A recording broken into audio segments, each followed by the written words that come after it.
دوه کوچني موږکان د پیروي په لوښي کې لویدلي وو. هغه یو ژر تسلیم شو، غرق شو، او هغه بل تر هغو لاسو پښې وهلې چې پیروي په کوچو بدل کړ او له کاسې راووت. مولا نصرالدین به هره ورځ د خپل خره واښه کمول چې په نه خوړلو عادت شي. چا ورته وویل نتیجه یې څه شوه؟ ملا وویل نږدې و چې عادت شي خو مړ شو. جګړه. یوه هوښیار سړي ته چا سپکې سپورې ویلې، د اورېدلې خو ځواب یې نه ورکاوه. وروسته یو چا پوښتنه ورنه وکړه چې ولې دې بې ځوابه پرېښود؟ هوښیار ورته وویل په داسې جګړه کې به هیڅ وخت ګډون ونه کړم چې تر بایللو یې ګټل بدتره وي.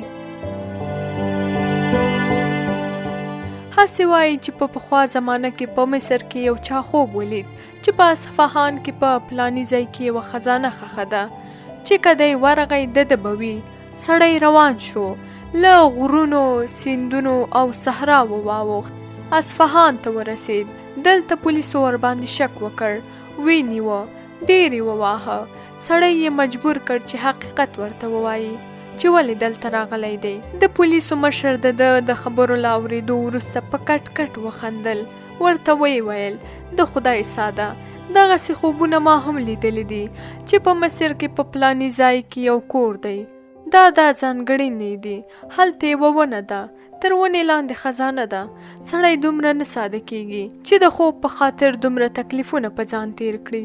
واخله دا پیسې، واخله، د لارې خرڅ به دې شي، خپل وطن ته ستون شه، مصر ته. د پولیسو مشر چې د کور کومې نښې وویلې، هغه په مصر کې د دغه سړي د خپل کور نښې وې.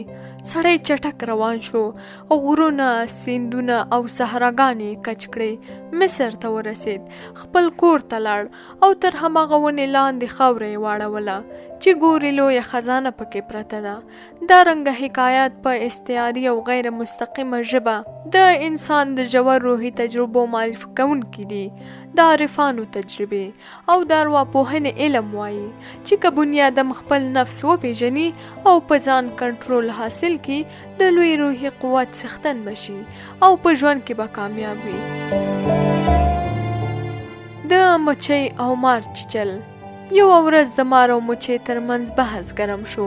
مار وویل انسانان زما د ډارونکې سحرې له ویرې مري، نه زما له زهرو. خو مچۍ نه منله. مار د خپلې خبرې د ثابتولو لپاره د هغه شپون خواته ورغی چې تر ونې لاندې ویده و او مچۍ ته یې وویل زه شپون چیچم او پټېږم، ته یې په سر ګرځه او ځان ورښکاره کړه. مار شپون وچیچه، پټ شو او مچۍ د شپون پر سر الوت پیل کړ. شپون راویښ شو، ویې ویل ای لعنتي مچۍ، خوب ته څوک نه پرېږدې؟ د نیژ ځای یې وزبېښه او له زهرو یې خالي کړ. یو څه درمل یې په زخم کې ښودل او زخم هم څو ورځې وروسته جوړ شو. بله ورځ بیا ویده و چې مار او مچۍ بله نقشه ورته جوړه کړه. دا پلا مچۍ شپون وچیچه او مار ځان ورښکاره کړ. شپون له خوبه راویښ شو چې په مار یې سترګې ولګېدې. په منډه یې پیل وکړ. هغه له ماره د ډار او وحشت له خاطره زهر خالي نه کړل او درمل یې هم هیر کړل. څو ورځې وروسته شپون د مار له ویرې او د مچۍ له زهرو مړ شو. پایله: ډېرې ستونزې او ناروغۍ د ویرې له خاطره دومره سختې وي او سړی ختموي. نو ښه ده چې د هر څه په باره کې خپل لیدلوری مثبت کړو.